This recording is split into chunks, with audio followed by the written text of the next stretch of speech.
Hello, and welcome to the very first episode of the Hey Not the Face podcast, starring your esteemed host, Mr. John Nash, and your producer, aka me, Steffi Haynes.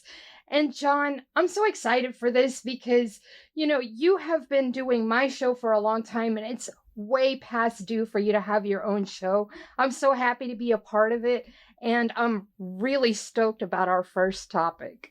Oh, well, wow. I'm sweating bullets already.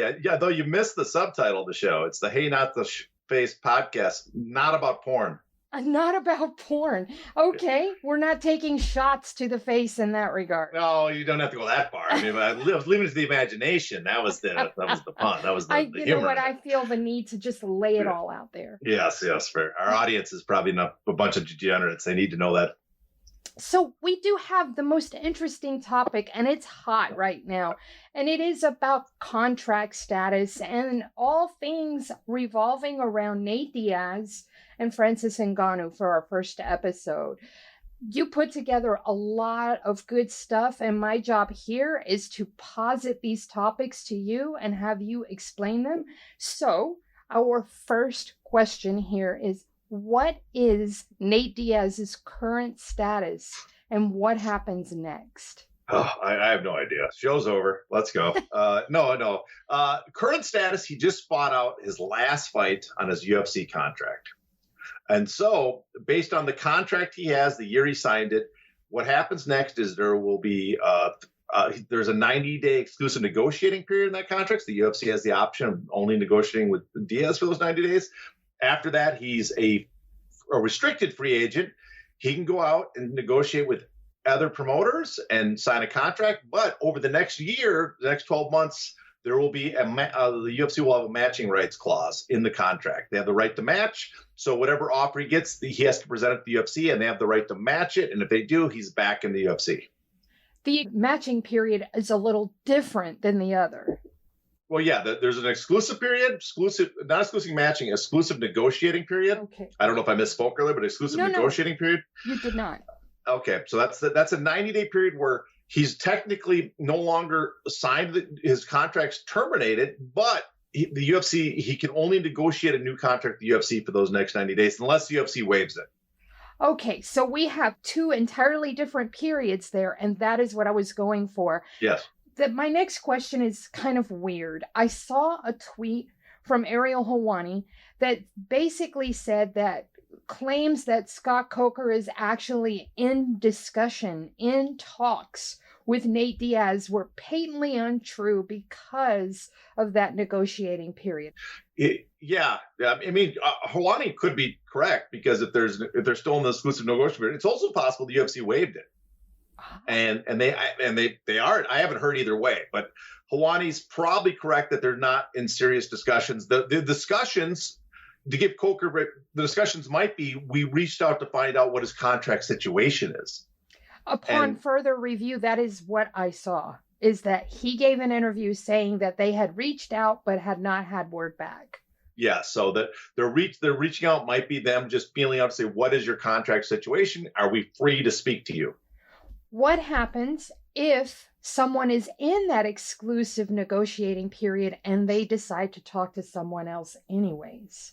Well, that would break the contract. It could be tortious interference. And so there's some legal repercussions of that. The court could block any contract they sign. So people will generally stay away from it. But there's legal ways to skirt that too, to let people know that what you're looking for and what might be out there. But yeah, you cannot go speak to someone. Otherwise, it could be tortious interference. Tortious, right? Tortious. I'm sorry, tortious. And I'm on a court show, and I screwed that up. Well, no, I just want to make sure that I'm understanding you correctly. Yeah. Why did it take so long for Nate Diaz to become a free agent? Because as I understand it, there is a sunset clause. So for those that have not listened to us in the past, please tell us what a sunset clause is and then go into detail about why Nate was so long to become a free agent. Well, first of all, a sunset clause is a provision in a contract. Usually it's a term for laws for the government passes, but it's a term in a contract that has a definitive end date. So if you sign a contract that allows the contract to be extended for various reasons or as options, the sunset clause still puts a termination date on that contract, even if those options extend past that. So that's what a sunset clause is. Diaz, though, doesn't have a sunset clause. That is something the UFC added more recently. His contract is actually from 2016. He signed this contract before his second fight with Conor McGregor. So at UFC 202. And so it starts the commencement date, because their UFC contracts start, the date they start counting is the day that you have your first fight. It started at UFC 202, and it's continued now for over 6 years. It was a 5-fight, 2-year deal. And so that 5-fight, 2-year deal has turned into a 6-year, 3-month deal. Wow, that's insane. Why was his contract extended in such fashion? Well, that's I guess you could look at the antitrust lawsuit. That's a big part of it, is the UFC has tolling provisions. So he has a 2-year contract, and you assume that a 2-year contract only lasts 2 years. But every time Nate Diaz turns down a fight, they can extend that contract. They can extend it for the period that he's not available, he's injured, or for 6 months, whatever, 6 months minimum too. And so if they offer Nate a fight and he turns it down, they could accrue that time up. And so at the end, let's say he doesn't want to fight. It's not just they had 6 months. They go, we have built up time from before. We're going to keep adding them more. So it could be a year between your fights. And that's kind of what happened with the Chimaev fight. They offered Chimaev. He turned it down. They extended 6 months. But they were able to hold on even long. They didn't have to offer him another fight in 6 months again. They could wait longer because they'd accrued so much time for tolling. And my understanding is that for a long time this year, they've been offering Nate Diaz other fights, but those other fights include an addendum that would sign him to a new contract with the UFC. And so if he wanted to fight Dustin Poirier, he'd have to sign a new contract with the UFC. And so they were holding out basically the Chimaev fight only to get out of his contract. Question. If he were to turn down fights, and let's say he retired with the lack of a sunset provision, and say 3 years down the road, 4 years down the road, 5 years down the road, would he be able to come out of retirement and go somewhere else? No, we saw that unless the UFC waived the contract and released him. We saw it with his brother. His brother fought in, I think it was 2014 versus Anderson Silva. Mm-hmm. And then he was under contract 6 years later, 7 years later. I can't remember the exact length, but a tremendous long time. And then he had to come back and fight Robbie Lawler. He was still under UFC contract. And that was okay. And that's a separate contract. That wasn't a new contract. Well, I think he might have signed a new contract when he came back finally because he wanted more money or a different version.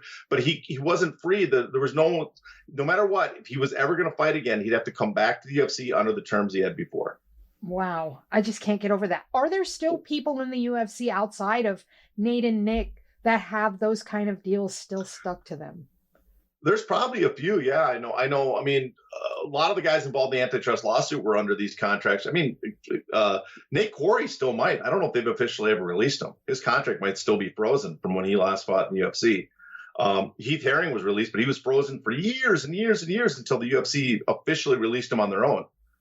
So there's probably fighters out there. I guess maybe because of the lawsuit, they might have gone back through it and released all the guys that have been frozen for a long time. But generally, yeah, there were for years. You were talking people retired for 5-6 years were still under their UFC contract. Was this the loggerheads that Randy Couture was at with the UFC? More recently, or you're talking about back in the Emelianenko fight? Back when he was retired, he quote retired, and then he was trying to get the Emelianenko fight, trying to go other places, but he just couldn't, and ended up coming back into the UFC. But was that the problem? Well, no, that was slightly different. If we go to Randy, his contract situation, he was in a very particular spot because the UFC contracts were slightly different then, and they'd left, apparently, this is my understanding, is they left something of a loophole in them, that the language was different, and that there was a loophole, and Randy and his team saw that loophole and challenged the UFC, basically saying, we're renouncing our championship. We're no longer the champion, and we're going to sit out. And our contract is going to. There's in other words, there was no provision that says the contract continues perpetually past that date. That's my understanding. I could be wrong because we don't have Okay. the filings and complaints. But that's the understanding, the gist of it. But what happened then is what screwed Randy up more than anything is he broke his broadcast contract. Apparently, the UFC claimed he broke his broadcast contract, and so that led to them putting an injunction and then ruling to have the court case moved from Texas to Nevada. And when it was moved to Nevada and he saw it would continue on and that he wouldn't get immediate injunctive relief, he decided to come back. But that was never settled. But there was and I think George St. Pierre talked about it in an interview that he got a great deal coming out with the John Fitch fight because he was going to be a free agent. And that's because the UFC contract, they made a mistake after buying Pride and they're blowing up that they didn't change the verbiage on their contracts. And so a few of the champions had these really decent contract by fighter terms. And since then, they've gone the opposite and really strengthened those contracts to make it basically for long periods of time impossible for fighters to get out of them. So basically, fighters can thank Randy Couture for these stringent contracts. Yes, he opened their eyes to the possibility of what a fighter could do. Okay. Now, I do want to ask you about something that we've heard about and you could give us more detail on, and that is the 3 fights a year guarantee. Just last week, I was talking to someone about this, and I was under the impression it was just twice a year, just every 6 months. So could you elaborate on the 3 fights a year guarantee, please? Well, there's no such thing as a 3 fight a year guarantee. The UFC says that, but nowhere in the contract, and I've gone through the contract, I've talked to managers, I've showed it to lawyers, nowhere does it say they have to give you 3 fights a year. In fact, there's nowhere do they say they have to give you any fights. Is you're contracted for them to present to you like 5 fights over 2 years, let's say. You divide that up and it comes out to about, it starts in the first fights. That means 4 fights over the next 24 months. So every 6 months, basically, they should be giving you a fight. But they don't have to do that. There's no term there's nothing in the contract specifically says when they have to offer you a fight. What there is a few things in there that dictate they have to give you enough time to do your paperwork and prep. So you basically need, I think it's 5 weeks. So they have to give you at least 5 weeks to offer you a 5 weeks head a warning. The fight has to be booked at least 5 weeks after they offered you, right? Mm-hmm. That's one thing they have to do. And so that opens up a wide range of area of time that they can give you the contract. The other thing is it's in the duration. So if something happens and you can't take a fight because you're injured, right? Or you have a wedding or you're out of the country and don't have a visa, they can extend the contract for 6 months. They still have the time to offer you those fights during that time. Now, let's say you as a fighter are just waiting by the phone and you'll accept any offer they present to you and they never call you and they never extend your contract because you're unavailable. Well, they don't have to offer you any fight until that last fight. I shouldn't say any fight at all until the contract's term to the termination date. So they have no tolling provision to extend it, but the termination day hits. They haven't given you any fights. You can do then is you're allowed to go to arbitration and claim they didn't pay me, and then the UFC can settle and pay you out your 5 purses that they didn't give you fights for, but that's half your purses because remember there's a win bonus. The bonus is included, just the base pay you'd get paid out. Oh. That is so awful. But I was close when I said around 6 months. I'm so yeah, exactly. I spitballed and got it right. Yeah, no, yeah, but that's the part too. Is it's every 6 months. They always say 3 fights a year, but they're always counting, the day it starts, the midpoint, and the end a year later. But then that means there's only 2 fights the next year because you've already, you've had one calendar year. You can't count it towards 2 calendar years. But yeah, there's a lot of confusion about that. There's nothing that says they have to give you fights. There's nothing. People assume that if the UFC doesn't offer you a fight every 6 months, they have to pay you. They don't have to pay you. They just have to get you those fights before the end of your the duration of your contract, which could be several years. That leads me to a side question here. I saw Francis Ngannou talking about how the UFC has not offered him a new contract, has not made any offer to him. But he's in a unique situation because he had an injury coming out of that fight. I believe that was his last fight on his contract. There's so many moving parts here. So could you sort of break down his statements about not receiving a new deal? Well, they just haven't negotiated with him yet, I guess. They're waiting him out. I don't know what the UFC has no plans to re-sign him. If they're just going to wait to the end and then make an offer before his contract's up. If they're If they're the other possibility is they don't know how to handle the idea that he has a sunset clause on his contract, so his contract has a termination date, and so there's that possibility too. Maybe they're playing a game of chicken, trying to get Ngannou to be convince them that sunset clause doesn't really exist, that they can extend the contract further, or have him make one extra step and go to court and say, listen, I need a determination on this contract. But so far, from everything I heard, they haven't made an offer. I imagine, though, as we get closer to that end date, there will be some negotiation, some talk. He's still under contract with the UFC, technically, because he was the champion when he fought out his contract, and there's a championship clause that extends that contract 3 fights or 1 year if you're the champion when the contract ends. So he fought his last fight, he was the champion. They extended it 3 fights or 1 year, whatever the shorter duration. But okay, here's the other trick. For people that say, oh, I won the championship, I can just sit out a year. No, if you don't accept fights, they can still extend those championship fights 6 months every time you reject a fight. So that could, in theory, go in perpetuity. But here's what Ngannou has. Ngannou's contract says that there's an end date, a termination date on his contract 5 years after the start of it. And he started fighting. His first fight on that contract was January 2018. 2023, that contract will come to an end, according to the contract. I haven't seen his contract, but according to all the other UFC contracts I've seen since 2017, all of them have that. And Ngannou confirmed in interviews that he has the sunset provision. GSP has confirmed he has it too, as a note. So 2023 should come to an end. Now that just is that terminates the portion of the contract that handles the duration of the fights. There's still other parts of the contract will still be in effect. The new contracts that I've seen have no exclusive negotiating period. So there's no 3-month exclusive negotiating period in the new contracts, but there is still the 12-month matching right clause. So it could be the UFC is going to wait for his contract to end, wait to see if he gets an offer from someone else, and decide if they want to match it or not. Wow. I like the fact that they're not requiring the 90-day negotiating period anymore. That's pretty cool, at least. Yeah, well, there's a lot of changes to these contracts. And what the changes obviously seem to be is a direct result of the UFC antitrust lawsuit, because the changes that I've seen is there's no longer an exclusive negotiating period in the contract. There's now a period where there's a termination date for the contract, a sunset provision. There's also a sunset provision on retirement. So if you retire, it's the same thing, 5 years and you're done.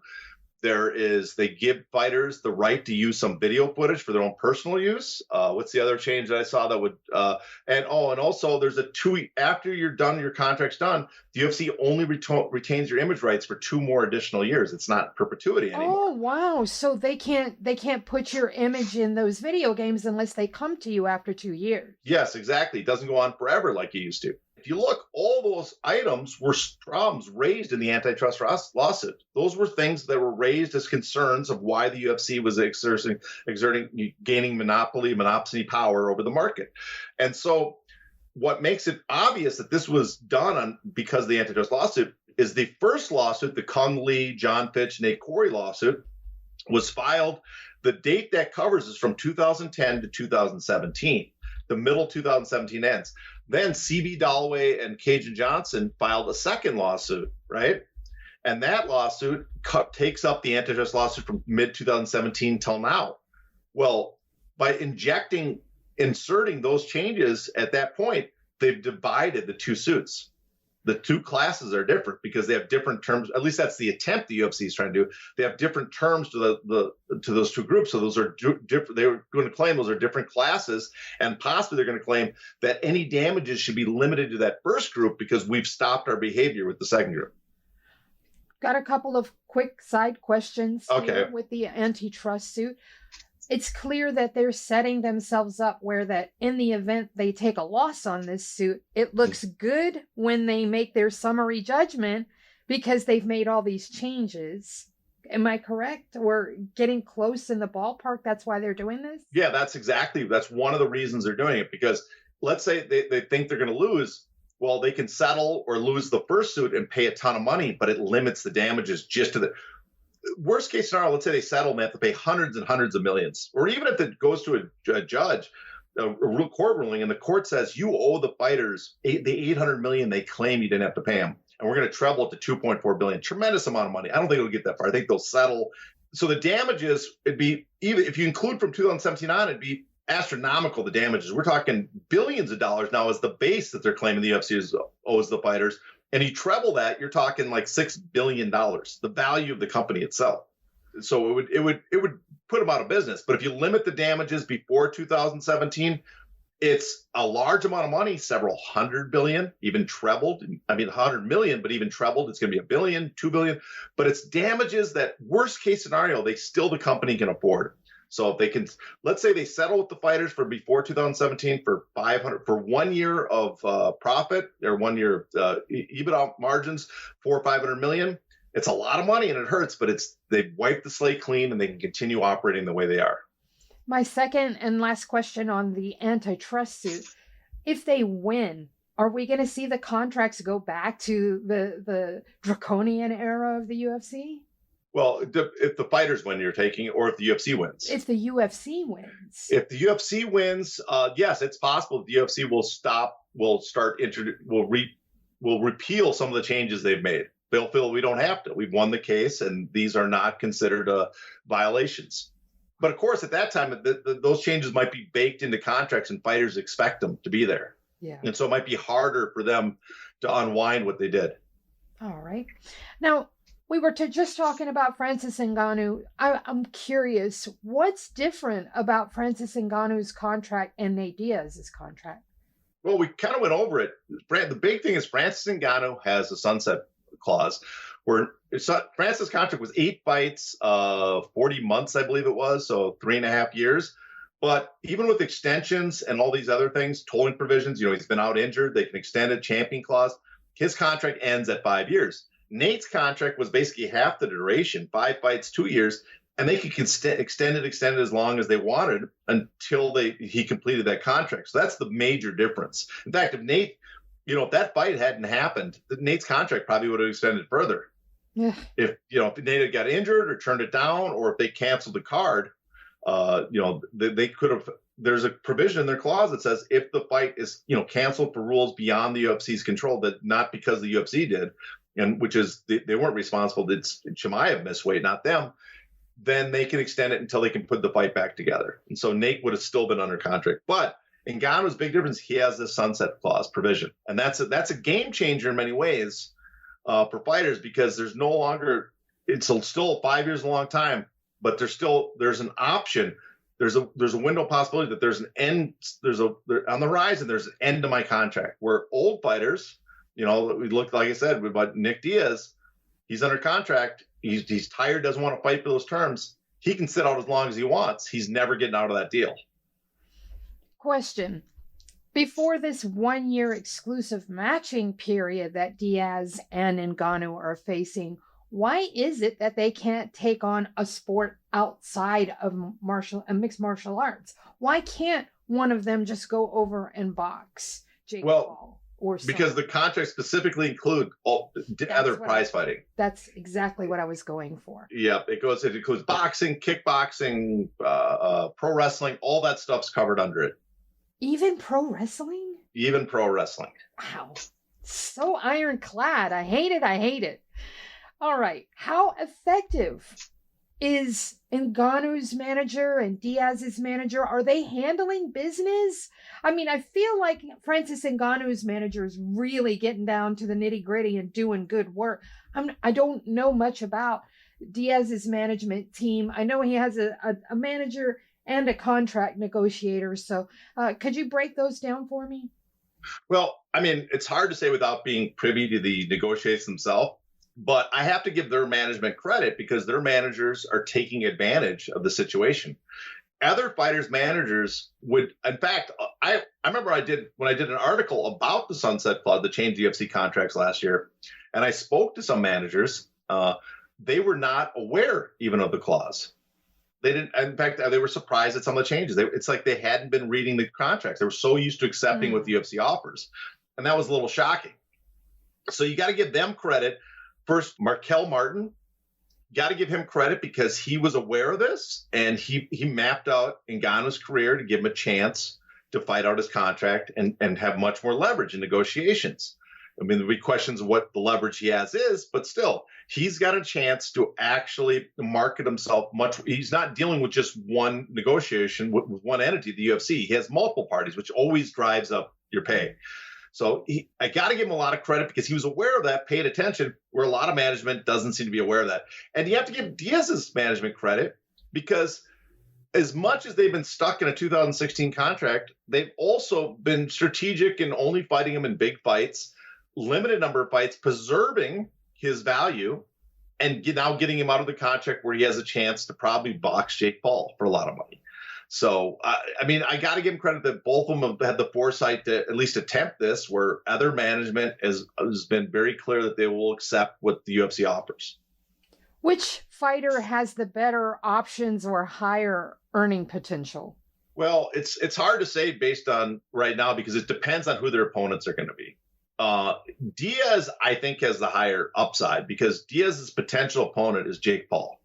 If Jake Paul can not get humiliated against Anderson Silva, which is no done deal because there's a chance he might get humiliated by Anderson Silva. But there's also a chance because Anderson Silva's old, he might win or at least look acceptable. If Jake Paul and Diaz can have a fight, I think based on the interest shown by casuals, by traffic, by the interest that people out in the boxing world have said that there seems to be for that fight would do a lot of business. You're talking about, let's say 700,000 pay-per-views minimum, maybe 1 million. So Diaz would make as much in one fight minimum as he's made his entire UFC career. That's a pretty good payday, potentially more. So that's the big one. And on top of that, he has other possible big fights afterwards, earning potential. PFL is sitting on a lot of money. He's not going to join the PFL tournament, but they want to start a pay-per-view. They're probably willing to throw out a lot of money to put a pay-per-view event with Nate Diaz headlining it. There's also the possibility down the line that Conor McGregor could be available to fight, or he could negotiate with the UFC if they want to put that Conor McGregor fight together. So he definitely has probably bigger options. Ngannou, though, still there's the boxing potential. Who knows what's happening with Tyson Fury, if he's going to be available to fight Ngannou anytime soon, because he's got possibly a Joshua fight, possibly a Usyk unification fight. But if that fight happens, it's not going to be anywhere close to McGregor Mayweather, but it doesn't have to be for Ngannou to make more than he ever did in the UFC or ever would make in the UFC. And then the other thing for Ngannou is what other MMA fighters are going to be available for him in an MMA fight. And if some other fighters have their contracts are coming to an end, then there's a possibility maybe he can get a big fight signed outside the UFC. How likely is the UFC to make offers that these guys can't refuse? Well, I guess they can always refuse it, but there's a good chance that Diaz, I doubt the UFC is going to match him because Diaz is in a situation where he's going to want a split, a true split, not like 5 million in pay-per-view points. The pay-per-view points is not a split. That's a bonus based on pay-per-view. He's going to want something like, I want a third of all the revenue for the event I'm on, right? And something like that, the UFC is never going to agree to. Would they allow him maybe 15%? I don't think he would settle for that. I think, truthfully, he's going to want, let's say, a quarter minimum. Mm-hmm. But a quarter is... Yeah, so let's see, a quarter versus McGregor is 100 to 150 million generated. That's, if it's 100 million, it's 25 million. If it's 150, it's 37.5 million he gets. McGregor is not going to accept less than. That's where the can of worms opens for the UFC. And so McGregor's not going to accept less. So now you're talking about, we got to pay a lot more than we've ever paid. It'd still be a very profitable event for the UFC, but it's not the margins they're used to or want to continue. Is there anything that would improve Big Francie or Nate's or even other fighters' leverage with the UFC? Well, the big leverage point for all of them is what other fighters are available to become free agents. And these two guys, if they leave the UFC, that also gives other fighters more leverage. The big question I have, Conor McGregor signed a new contract at UFC 229 against when he fought Khabib. That contract will be up next October with that 5-year sunset. Now, I haven't seen the contract. Who knows for sure? But the UFC, we know GSP has it. We know Ngannou has a sunset. I've seen other high-profile fighters with sunset. If the UFC did that move to negate the antitrust lawsuit, then it's almost impossible to think that they didn't include that in Conor McGregor's contract as well. So it's possible Conor McGregor is a free agent next October. And that gives him tremendous leverage because, one, he can go leave the UFC and fight Nate Diaz and make a ton of money. Or him and Nate Diaz can go to the UFC and say, we're going to fight each other, but you got to, on terms, if you want to be involved in this fight, you got to give us very good terms. And so that's the dilemma that the UFC is going to find themselves next year, probably. Give me a fighter that we should be keeping an eye on to follow Nate and Francis Ngannou. Who is in the UFC right now? And let me take one off the table. Let's take Conor McGregor off the table. So taking those three out, which high-profile fighters should we be watching right now? Well, I'm going to name two because they're very similar, but one's obviously a bigger name. And that's at heavyweight. It's Stipe Miocic and John Jones. Okay. Because I'm intrigued when I don't know exact date they signed their previous contracts. If Miocic is working on the contract that he signed to go into the DC fight for heavyweight in 2018, that means his sunset clause is up next summer. Ngannou is similar. He has, I'm not exact sure the date, but it would be up 2023 or 2024. If that's the case, it might be worth those guys. In fact, maybe that's one of the reasons Miocic hasn't had another fight and why they keep there's always rumors that he's going to sign on for like an interim fight, a title fight, or a title fight, but hasn't signed. Is he waiting out his contract? Is he waiting to see what happens in Ngannou? Because if that happens, then there's the possibility that they could also fall in Ngannou, and that an Ngannou Stipe rubber match could take place outside the UFC somewhere else. And people are like, well, they obviously couldn't offer as much to the UFC. Well, the UFC easily could pay them more, but the UFC member pays them a small percentage. So you wouldn't have to do the numbers that the UFC does for those guys to make more outside the UFC. And that's what I'd be interested in seeing. I do have a slight backup question, if you don't mind, in regards Nate Diaz. You talked about how the UFC doesn't actually have to make you fight offers as long as they make the offers within the allotted amount of time, right? I'm understanding that? Yeah, okay. There's no set period that they have to make this offer. They don't have to offer 3 fights a year. They just have to offer the 5 fights by the end of the duration of your contract.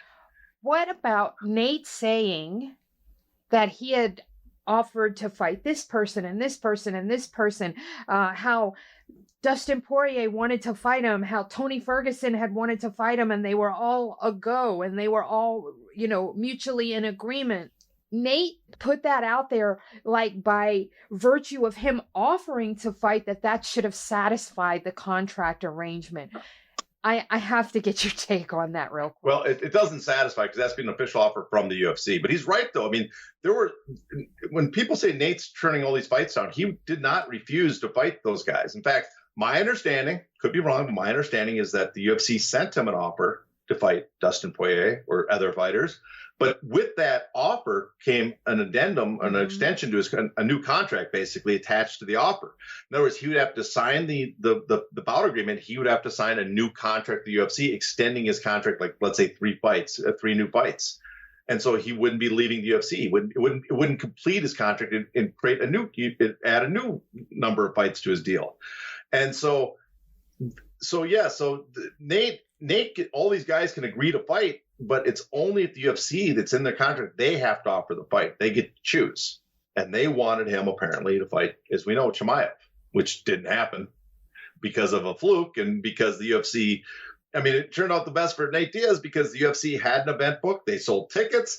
They didn't want to refund this. They didn't want to get their fan base upset. They wanted to collect their 15 million or whatever they get from ESPN for the pay-per-view. So it's like, well, we got to give him a fight. And so it ended up being the best for him and for the other fighters on that card, apparently. All right. Since Nate was the main event and Tony got to main event with him, what is the point situation since this was not a title fight?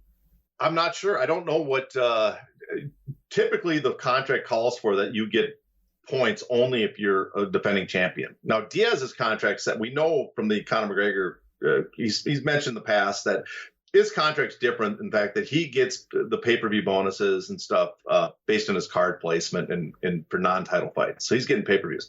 Ferguson, I imagine, I'm just going to take a guess here. If I'm guessing what he got, maybe all he got was to drive that Bentley around. But I'm guessing. I was going to say they gave him a used Bentley to drive around. But I'm guessing to be in that he asked for that he get paid basically his.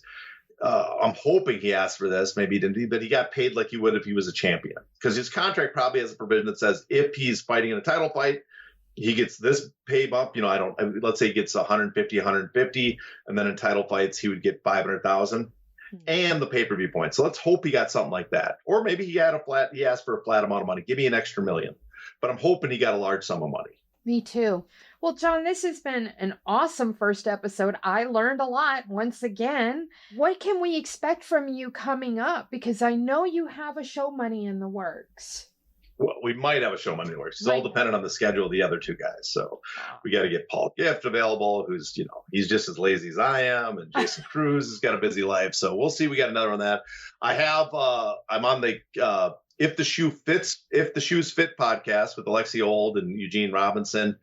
I don't know when I'm on, not this week, but next week. I'm on Twitter. If people want to come to Twitter at Hey Not the Face. And I guess we have a kind of laid out a bunch of ideas for future podcasts. So we got those coming up too. Yes. And I'm really, really stoked about that. So guys and gals that are listening, this is our first episode in the books, the Hey Not the Face podcast. So until next time, please stay safe.